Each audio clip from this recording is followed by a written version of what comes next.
friends at Tivoli Brewing Company and the Department of Communication Arts and Sciences at MSU Denver, this is Unfiltered. And here are your hosts, Jay Schrader and Dr. Samuel J.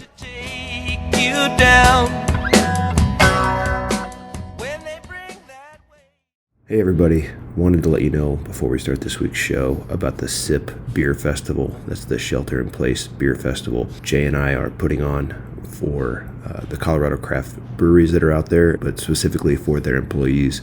It's going to be a fundraiser that we're going to hold on Saturday, April 11th from noon to 6.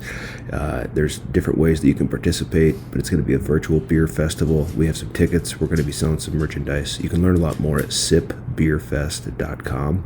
That's SIPbeerfest.com. We're coordinating with the Colorado Brewers Guild and a lot of Colorado breweries who are both guild members and non-guild members, but you can learn a lot more on our website, sipbeerfest.com, as well as on all of our socials. But again, it's a fundraiser. All of the funds, all of the proceeds are going to go back to Colorado craft brewery employees who are struggling through this time as brewery shutdowns happen. And obviously they're losing some hours. But anyhow, if you could participate, that would be great. sipbeerfest.com. We'll also leave information in the show notes. If you have any questions, feel free to email me, sam@unfilteredcraft.com. And with that said, enjoy the show. Meetings are kind of bullshit oftentimes, unless you want to get, the three of us on a Zoom meeting for an hour. It's a totally different thing. You all get bought in. But right. Who are we talking to today? Can you introduce yourself, sir? I don't know. Yeah. It's not me. Who are you? Yeah. My name is Michael Memsic. I'm co-founder and CEO of Sanitas Brewing Company here in beautiful Boulder, Colorado. Yeah. What else can I tell you? Hey, tell us about your relationship. Tell us how we got hooked up with you, because I like to connect the dots, and we don't always get the opportunity to throw out other names for some of our good friends and former interview subjects. So give us a little background on how the hell you got stuck on this show. So we are mutually all either friends, colleagues, co-working shenanigans with the Lock & Co. guys. Here. I didn't know it that Owen and I have a bunch of mutual friends from our time at CU. So, Back when and pot was illegal. Right, when pot was illegal. And we don't have to go too deep into pot being illegal at CU. I don't want to, we both. That was more of a guideline.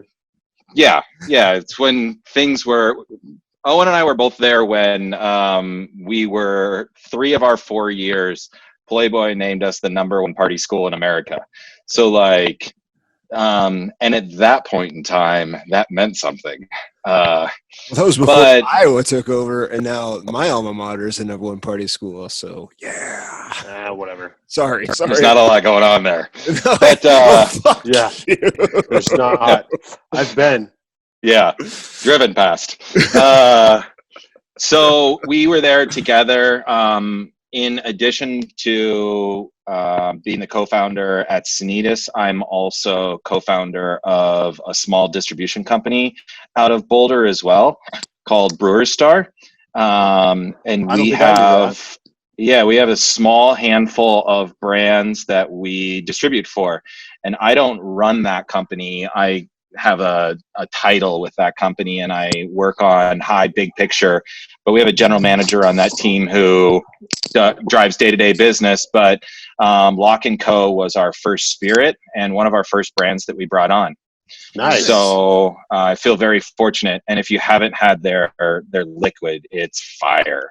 I had to steal a bottle from the office before this shit all went down to make sure nobody snuck out with it. Plus, I was worried I wasn't going to be able to get my hands on a bottle for a little while.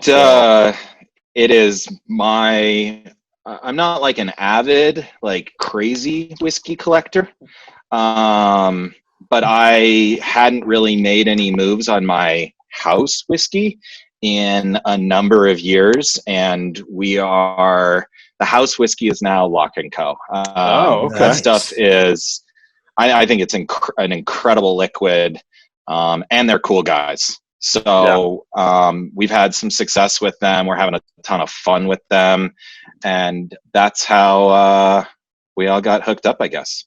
Before I ask you the next question, I'm going to plug this. Folks who are going to be listening to this on Wednesday morning of next week, we'll be doing a live stream happy hour version, episode 2 of the Unfiltered Happy Hour. Aren't we calling it the SIP Unfiltered Happy Hour? Yeah, with I saw that email. Yeah, we're going to be doing with with Owen and Rick, and with Debo. Perfect. We're going to be Debo and Jay from Bear Creek. Yep, and then from Lanny with Lanny from Deerhammer, and from with Megan and Patrick from Talnua. My favorite pot-stilled Irish American backstory to come on that one. I can never remember that. So yeah, we're gonna shamelessly plug that. I gotta shamelessly plug the shelter in place concept because that was my brainchild. It was good, which means I don't have to come up with anything else on this show for like another 6 months. Yeah, all right, Michael. Great. What's and the you history? Get to throw a beer festival without actually throwing a beer festival. That's the best you part. You don't have to get insurance for it. I bet they'll figure out a way to crack down on that. So. Yeah. You still need to pay. All right. What's the history of Sanitas? How'd you get it started? When did it start? And let's just go there. Great. So we are 6.5. We'll be 7 this fall. And there's 2 of us that are the co-founders today. Myself and Chris Coyne. It's the only thing either the 2 of us have ever done professionally. I started at Oscar Blues my senior year at CU back in 2002. Nice. Dale and I often have had the conversation of what employee number I was for the brewery, and it's 3 or 4, somewhere in that number for guys to can beer. Whoa. Look at you. So, holy shit. That's pedigree. So I was a 21-year-old kid making $7 an hour, and I had the best job in the world. So those are all facts. Those are facts. So we don't check facts on this show, by the way, Mike. So, okay, good. Then there's going to be some more good ones. Yeah, you can tell us whatever. There's going to be some really good ones. Yeah. So then I invented the wheel. And fire. Fire. Beer didn't exist before that either. Yeah, that guy stole Napster from you, and then you're the original designer of the Crowler, as I imagine it right now. Yeah. And the word entrepreneur. And you're the third Winklevoss twin. Yeah. So I spent a year with them, and then I did 9 years with Boulder Beer. And Chris, my partner, did 10 years with Boulder Beer. So by the end of our time frame there, we basically ran all of R&D, all the new beers that were released, and kind of all the specialty programs. And my last kind of 3 years at Boulder Beer, I'd say, I was really focused on how we were going to move on and what we were going to do next. I was the kid who started home brewing in college and told all of his buddies, hey, someday I'm going to own a brewery. And they were all like, sweet, we'll come drink for free. And a few of those assholes do. They still do, huh? Yeah. They don't forget. For the record, that's why Stam and I started this podcast. To drink for free. Yeah, for sure. Yeah. And that's totally backfired in this age of social distancing and shelter in place. Yeah, you're actually going to liquor stores now. Oh my God, it's rough. I'm buying a lot more whiskey too. Not enough lock, but yeah. So was your background at CU in brewing, or were you just? No. I mean, like you weren't like a fine arts major with an emphasis in ballet, and then you. I have a degree. I have a degree in communication, and I got a degree in communication because I started off in biology, was failing a lot of classes, and I noticed that the football players were studying a couple of degrees, and thought, well, if they can do it, I can do it. My focus was really skiing and drinking. And kindred spirits here. And Sam, our good friend, Dr. J, is a communications professor. So I'm sure he loves hearing your perspective on the comm degree. But it took me 20 years to graduate. They bring me back on campus all the time. I speak in a bunch of classes, and I'm always like, my attitude with getting a degree was really just try and make it through the whole thing. And professors are always sitting there being like, please don't say that. That's hilarious. So I got to ask, since we're tying it all together and we're trying to circle things up, and I'm the interjector, by the way. CU, Locke, early 2000s. Did you overlap with the guys from Ratio, Jason Zambruden and Scott Kaplan at all? Because I know they're both good buddies. I didn't. And CU. I didn't know them. Well. I know them now.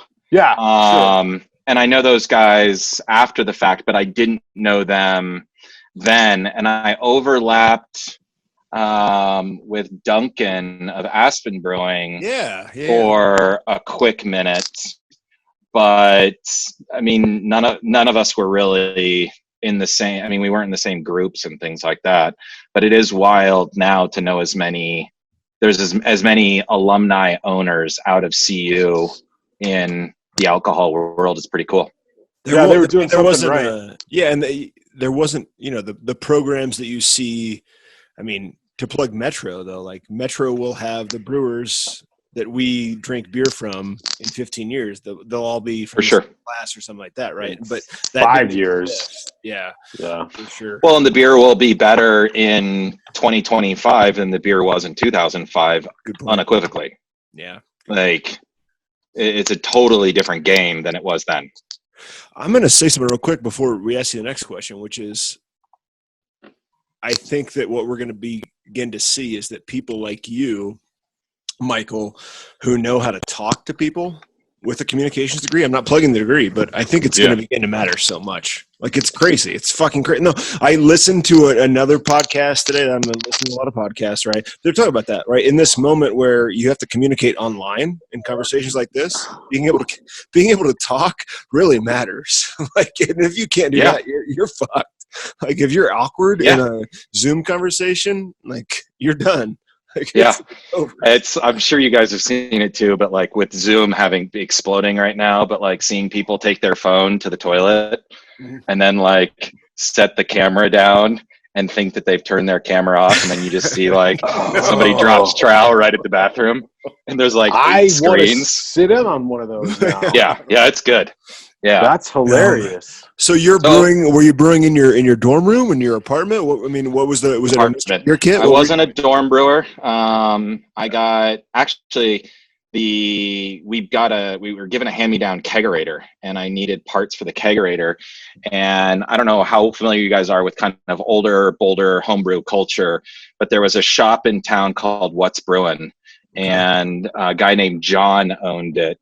And John's no longer with us, but he had this great little homebrew shop, and it was beginning of the semester of my junior year, and we go in to buy these parts for the kegerator, and he's like, guys, have you ever thought about making beer?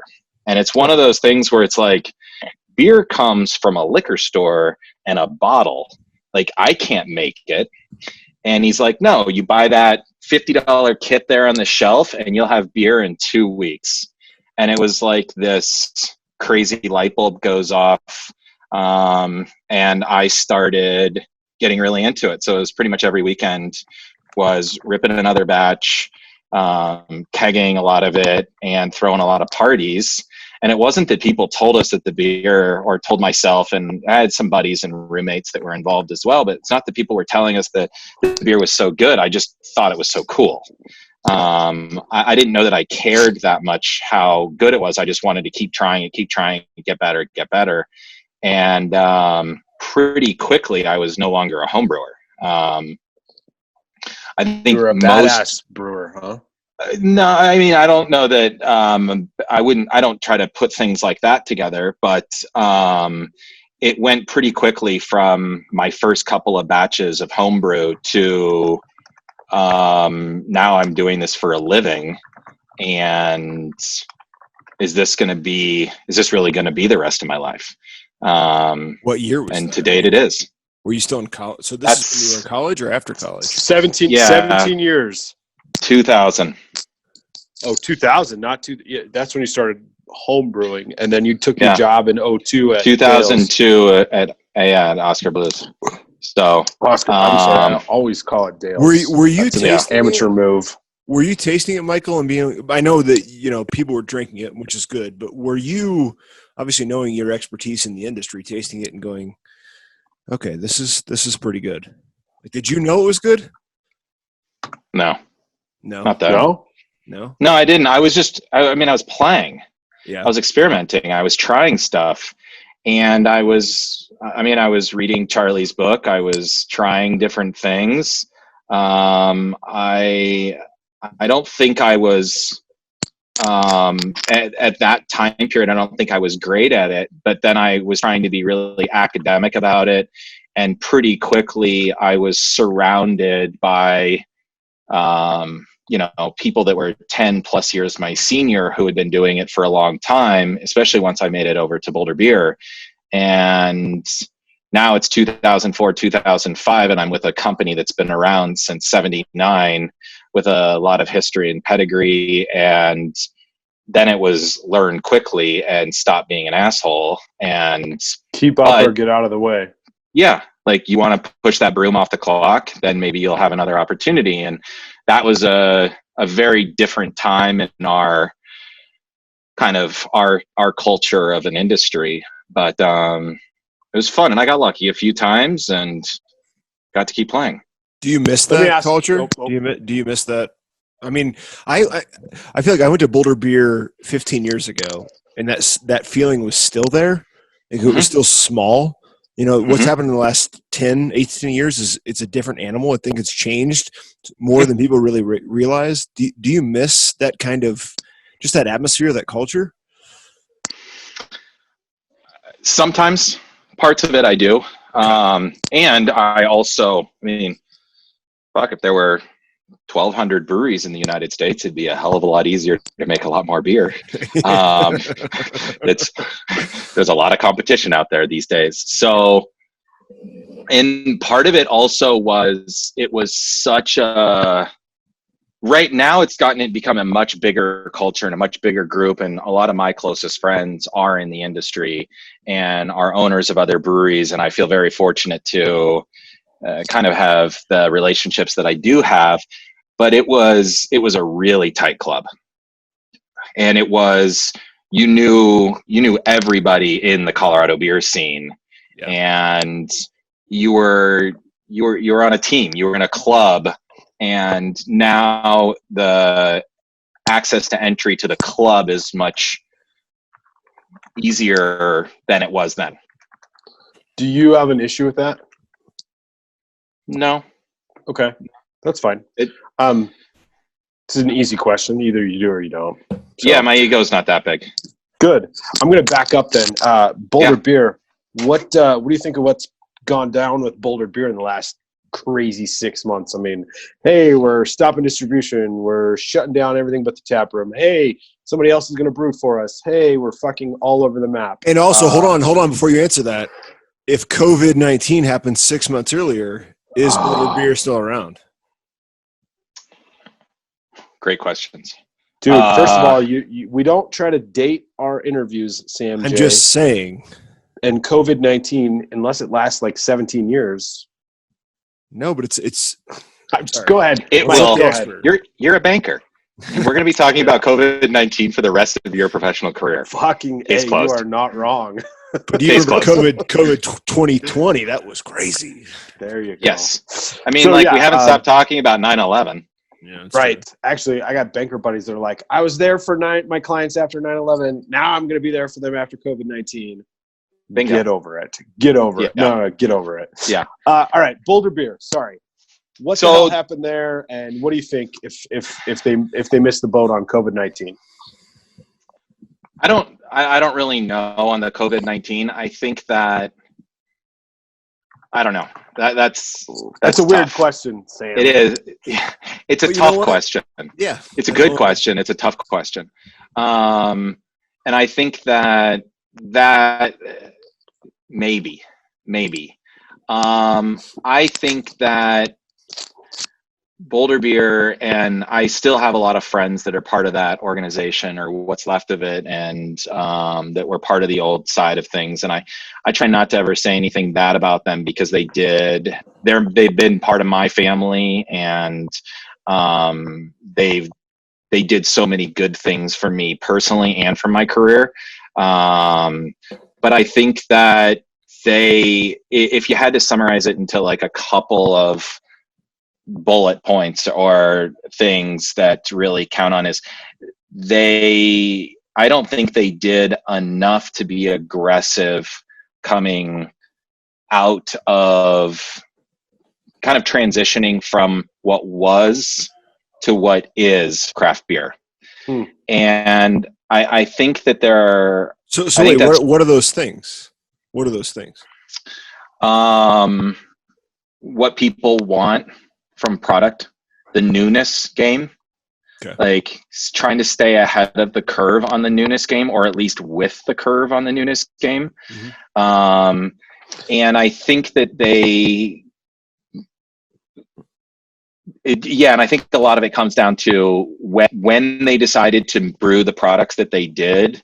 And I don't think that they were pushing, and I don't think they were big enough to kind of sit back and react. I think that somebody the size of New Belgium or Sierra Nevada or Boston Beer now can watch the trends that little guys start to push, and they can be like a half a day late and a half a dollar short and still be a part of that category and still be relevant in that. Like hazy little thing out of Sierra Nevada is, I think I was looking at some data on that in January, February, but I think that was the largest selling by volume hazy beer in America.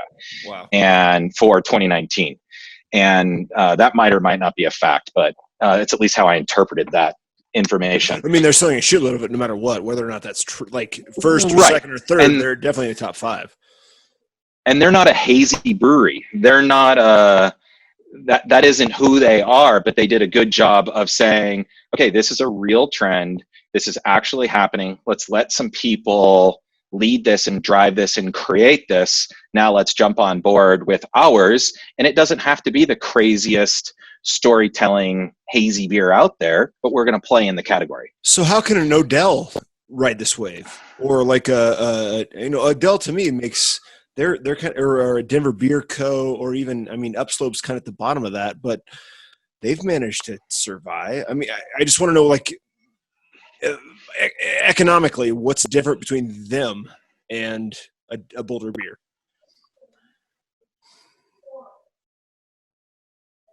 It's a great question. I think that when Odell did their rebrand in 2006, 10, somewhere in that range, they were right on time.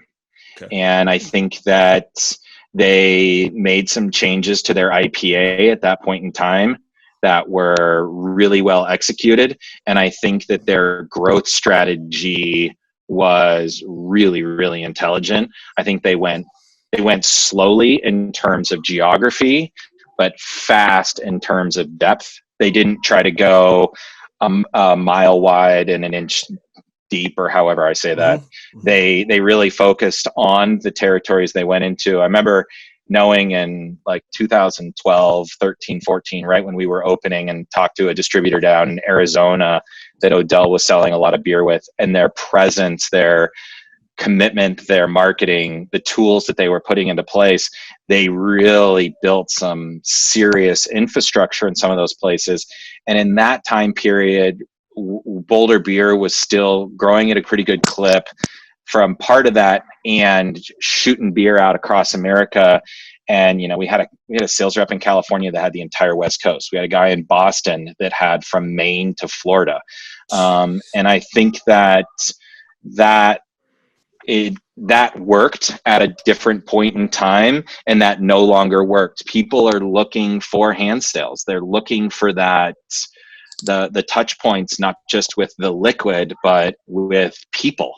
And I don't think Boulder Beer was prepared for that side of growth. And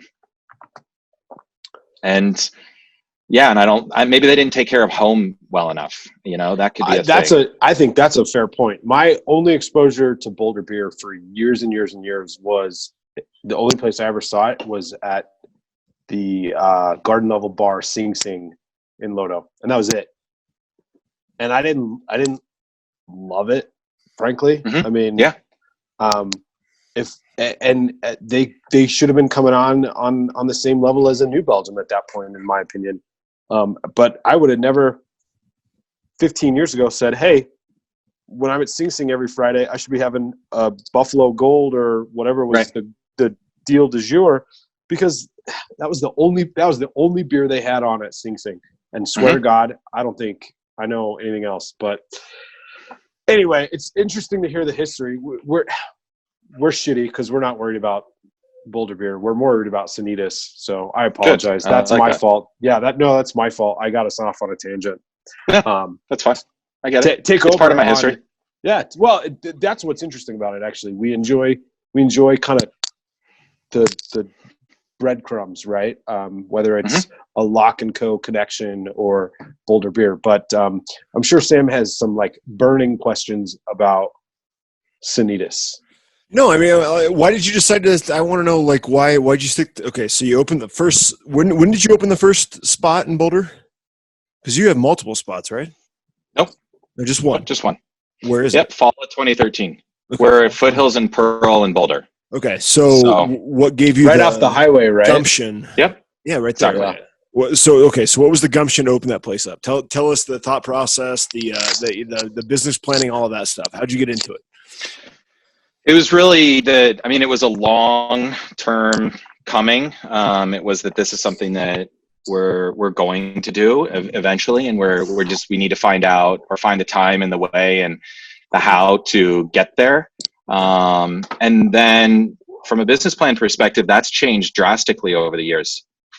And in the beginning, we wanted to chase in the footsteps of some of those regional breweries that we were just talking about. And we went after a big space, and we wanted to pack as many cans full of beer and send it to liquor stores as far as we could possibly go.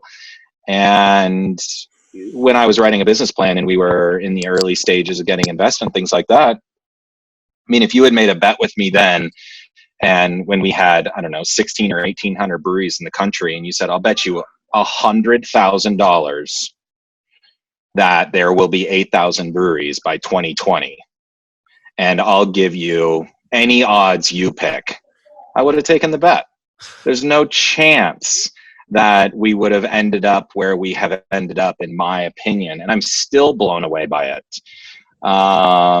So with the change, we've had to pivot who we are, not really who we are, but how we take care of our community and our people, and what our process looks like and what our goals are. Because I think it's really difficult to grow into a regional brewery and hit that 10, 20,000 barrel mark. At this point in the game, it's a different game than it was then. So that we've really pivoted. And go ahead. When did you read the tea leaves and say, okay, now it's time to be something else? I think that in all honesty, the writing was kind of on the wall in 17.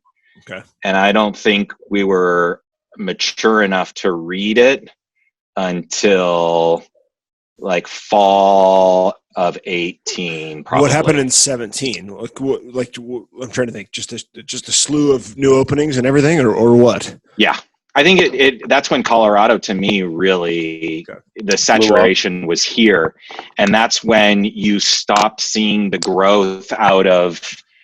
I think that's when the last time you saw major growth out of all that, the top 100, really. There's darlings still in there, but and double digit growth went away.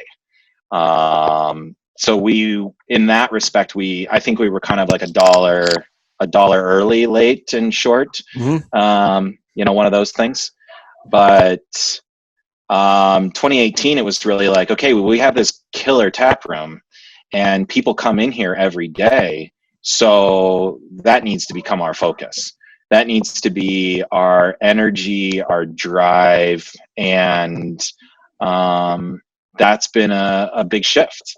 I would say, as a family guy, right? As a person who has a spouse and now a kid, that changes everything, right? I mean, you're no longer, oh, we can be New Belgium. We can be Odell. You're something else. What was that conversation like with your partner? Business or No, family? Your spouse. Yeah, your family partner. Well, we have this conversation a lot. She's like stepmom to the brewery. Okay. So she has to parent, whether she wants to or not. She gets to sign away the deed to her home, whether, that's been part of the deal. But she also doesn't get to be like, she's not mom. And it's tricky. We have to have hard conversations all the time because we're not chasing the same big dreams and the same big potential earnings for myself, my family, the partners, and the leaders at the top. There's some folks in some of those big breweries we were talking about that have made a lot of money in this industry, and that is not part of being a small brewer. Yeah. Big money is not the game for guys that are brewing less than 10,000 barrels a year, because our margins aren't that strong. It takes a lot of capital to run these things, and you've got debt and people and et cetera, et cetera, et cetera. So it's different, but it's also, I'm still chasing a dream and building upon things and trying to really enjoy every day of my work and my life combination. I'm not trying to be a dick. I just feel like I appreciate there's a vulnerability, believe it or not, that I can feel over Zoom. It's clear that you're going to answer these questions, so I appreciate that. And I understand why Owen said you got to call Michael and have this conversation. That's got to be. What other breweries went through that same kind of thing? I'm trying to think that where 2017, 2018 happened, and they go, okay, we're not a regional beer maker anymore. We are now a tap room. I can't. Is that a Crazy Mountain, Jay? You can jump in. Oh, but we don't like to bring them up on this declaration. Show. It's got to be those kind of breweries. It's an inflection point, right? Yeah. Timeline's about right too, isn't it? Crazy Mountain, I think their origin story is a little bit further back, but those are two actually very comparable breweries in terms of that inflection point that I think went a different direction, right? Crazy Mountain went big, balls deep, and they've been trying to make up for it ever since. And I think they've maybe righted the ship. I love them. Love Crazy Mountain. Love John. Love Barry. But they stepped on their dick once or twice. Declaration. Shit. Who knows about Declaration? Yeah. I don't know that. I know the Reader's Digest version of it's hard to get their beer now. Well, they've struggled to get their beer out the door anyway. And they're now gone, correct?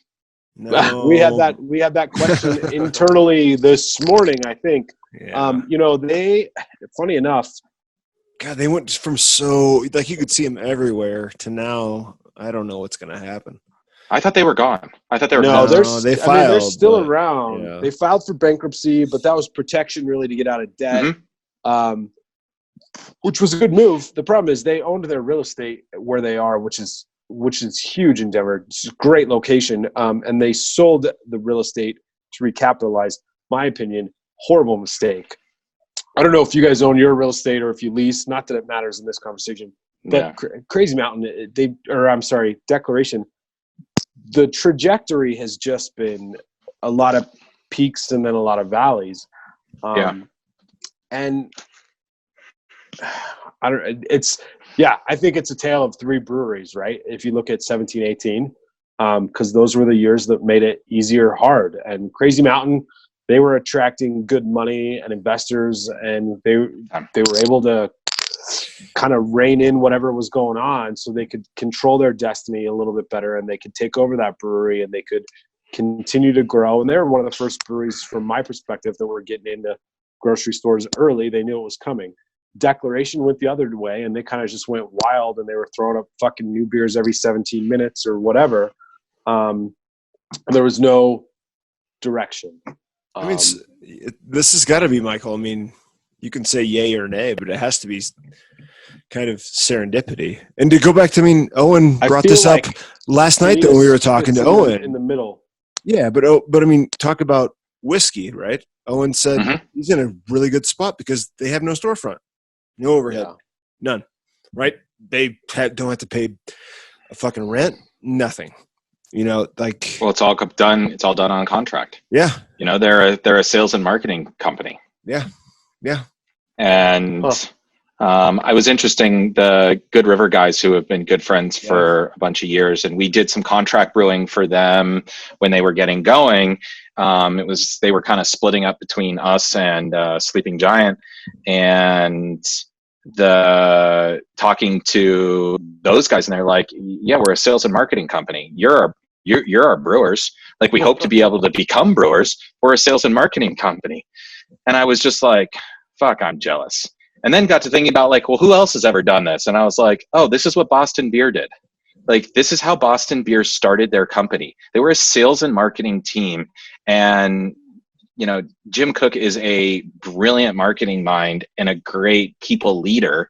And they were in the right place at the right time, and they really were able to drive. And I think that's one of the things that's so tricky about being a brewer first in this industry, is that we are in a sales and marketing industry, and you have these, you love this liquid, and you love these beers, and you fall in love with your own liquids and things like that. And I think for a lot of us, and we've been a victim of this and guilty of this on a handful of occasions, but like, you get in your own way almost, because you love that liquid so much. And sometimes it's hard to share that story and to convince other people of that. And that's that sales and marketing side of things. So it's tricky. I'm trying to think who does it really well. I mean, just in talking to Charlie Berger at Denver Beer Show, I mean, they've kind of, God, hold on. One of my kids is knocking at the door. Go ahead. Well, I don't know where he was going with that, but Denver Beer Co. I don't know. Sorry. No, that's fine. I'm going to take it another direction. If Sam wants to redirect us when he gets back, that's his problem. Location. You guys are off the highway. You're at the end of Pearl. Is that? Yep. Do you find that? I mean, do you find that you're the neighborhood pub that way, or are you? Can I just stop you? See, No, I'm going to stop you. We've been rewatching Curb Your Enthusiasm. The old stuff or the new stuff? Yeah, the old stuff. And well, all of it. And my youngest kid my middle kid just said, "Hey, Dad, Jeff, he's the guy from Daddy Daycare, the Eddie Murphy movie." I was like, "Yeah, it's Jeff. It's Jeff Garland." So your 3-year-old is watching Curb Your Enthusiasm by herself. Yeah, exactly. Yes. I'm not entirely sure that's good. That's quarantine babysitting. It's pretty good.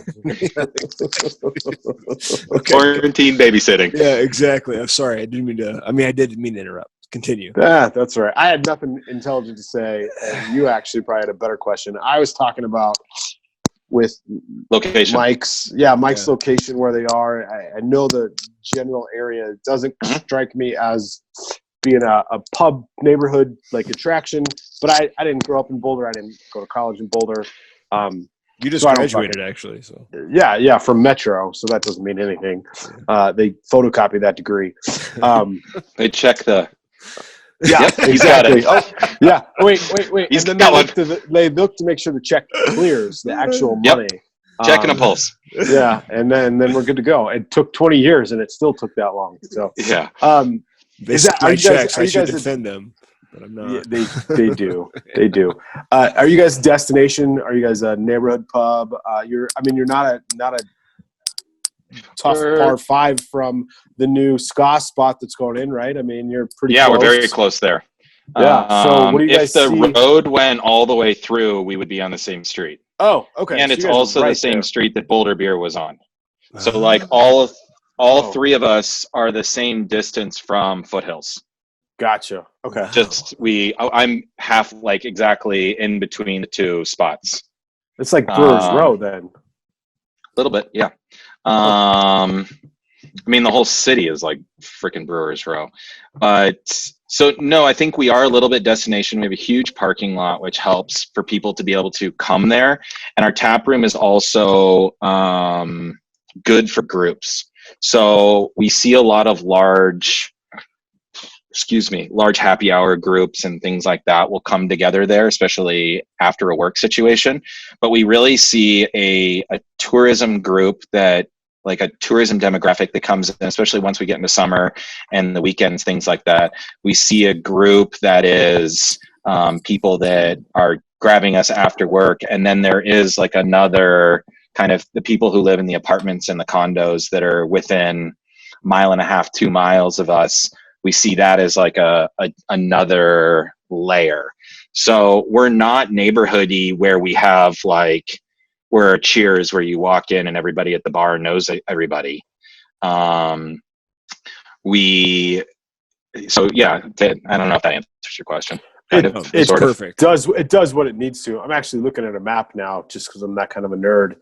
And you guys, you've got Vision Quest Brewery, which I think I've seen from the highway recently. You got Redstone Meadery, which I've actually had their mead many years ago. You guys are kind of in a little bit of Brewers Row right there. It seems like. Oh yeah. I know what I'd asked. Brewing Company. Twisted Pinehurst, yeah. Okay, I know what I was going to ask. I know what I was talking about whether or not what breweries have you seen that have that really strong sales and marketing arm that kind of came about the same time as you had? And we were talking about Charlie Burger and the folks at Denver Beer Co. Because I mean, let's be totally honest. I think Charlie would be honest with us here too. It's not as if their beer is. I mean, it's great. It's great beer, but you can't separate it from a lot of other beers on the Front Range, right? Like you couldn't say, "Oh my God," but that's different from a Comrade. Which when Jay and I drink a Comrade IPA, you go, "Oh my God, it's like the best IPA in the world," but yet they have no desire to do sales and marketing. So, what other breweries? Yeah, they do. So what other places that you know of, Michael, kind of have really capitalized on? I guess when it comes to me, branding, a good brand. I think that in Colorado right now, in this moment, I think when I give that example, and Charlie's a buddy of mine, and I think they have done it as well or better in this era as anybody else. Kind of in our era, to me, Upslope was on that front side or really on the forefront of it. So I think they were able to lay some bricks before the rest of us were here. And I think that really helped Matt and that overall brand. Yeah. I think that Denver Beer came into it. I think they were methodical. I think they were slow. I think they were really smart with capital. And they nailed locations, and they continue to nail locations.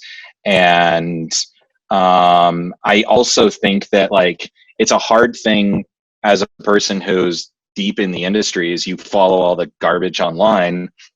Not that you guys are garbage, but you follow all the garbage online. Yeah. Sure. But it's like this heady beer that I waited in line for 4 hours for, and I spent $25 on this can, and look how cool I am because I have this can.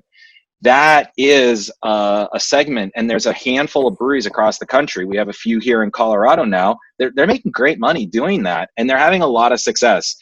And I'm not mad. I'm just jealous because I would love to be able to be like, wait, I got 5 minutes. Let's brew a beer. Let's put it in a can, and let's hope and let's sell it for $40. How much is that? Is you being in Boulder?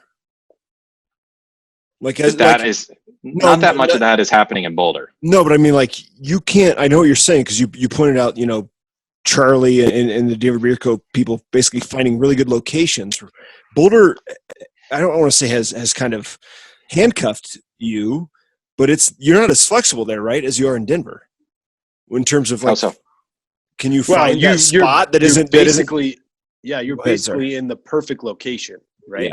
Yeah. You can't improve upon Boulder inside Boulder, right? Yeah. That's what I mean. For you to perfect it or find that lightning in a bottle a second time, you got to leave Boulder. Yeah. Yep. And clearly Charlie and crew are fucking picking up every sexy hot spot in town, which God knows how they do it. You mentioned capital. I think they're not only smart with capital, I think they were well capitalized. But to your point too, do you guys, you might be a little jealous of,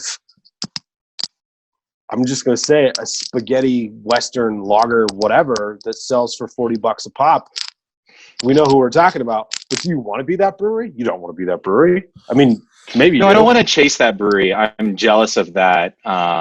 Having that level of like fanboyism is would be cool, I would assume. Yeah. You make some good beer though, Michael. Like I don't think that the fanboy stuff lasts forever. I think that it has a moment, and if you can drive that moment and capitalize on that moment, then, and if you can stay in that moment, I think that's going to be what's going to be really, I think that's the point that's going to be really interesting to see 3 and 5 years from now, because I remember the lines in the alley for Avery where it was limit 4, and it was like, I felt like the whole city of Boulder was there trying to get those beers, and now those same beers, or to be honest, better beers are being released out of that brewery, cleaner, more consistent, more better, tighter, all those things, and people aren't lining up like they were because now they can get it. So it's going to be interesting to see what happens to some of the super fanboy breweries, but I think that when it comes to like the marketing of a brewery, going back to your question, I think that Denver Beer has done a really good job of it. I think that I don't know that there are that many breweries in Boulder who I really think have done a phenomenal job, or in Colorado who have done a phenomenal job of that. Most of them I look to out of the country, and I look at like a Reinheist, or I look at a Modern Times, and I look at some of these guys who it's like, yes, you were well capitalized, but you were fucking smart with your money, and you put beers out that people want to drink a bunch of. You made it accessible. You committed to your community, and you did really well. So I take a lot of those cues, like I really want to make sure that I do everything to our community and with our community that I possibly can.